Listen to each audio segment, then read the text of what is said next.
Alors, on entend souvent dans les discussions, notamment dans les cafés où on fait nos activités, vous n'êtes pas plus français que moi.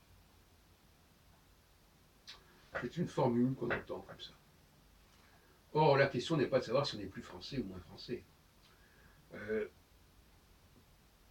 si on insiste sur l'ancienneté de la présence en France, eh bien, il faut bien clarifier que tous les juifs n'ont pas le même rapport à la France. Les juifs de France, il y en a qui sont français de fraîche date, de 2 ou 3 générations, et l'autre qui le sont de 10 fois plus de générations. Donc là aussi, il ne faut pas que les juifs se laissent représenter par des juifs de récente immigration, parce que ça affaiblit la présence juive en France.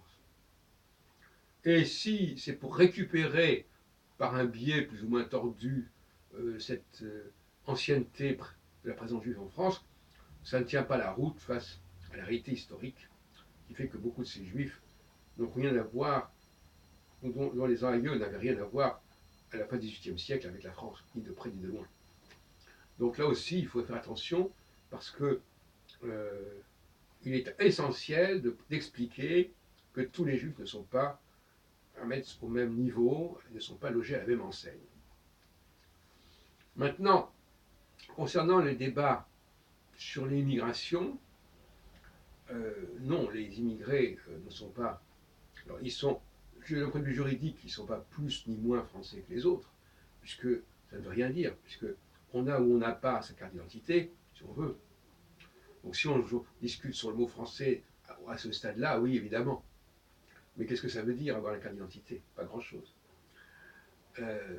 En revanche, effectivement, il y a des clivages socioculturels. Il y a des gens qui sont étrangers à l'élite française, hein, par définition. Ils ne sont pas de l'élite, ils ne font pas partie de l'élite. Et ils ne maîtrisent pas bien les codes de français, notamment le code de la conversation, le code du débat, le code du comportement, le code des mœurs, le code des mentalités. Et en ce sens-là, sociologiquement, ils sont moins français. Juridiquement, ils sont autant français, parce que ça ne veut rien dire, mais sociologiquement, ils sont plus ou moins français, c'est clair. Et de toute façon, français, ça ne veut pas dire grand-chose, car être français à Marseille n'est pas être français à Paris, et encore moins à Pointe-à-Pitre.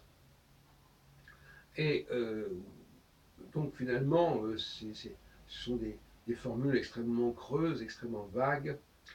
Euh, on appartient à une certaine société, un certain milieu, et ce milieu fait partie de l'ensemble français, mais on n'est pas français.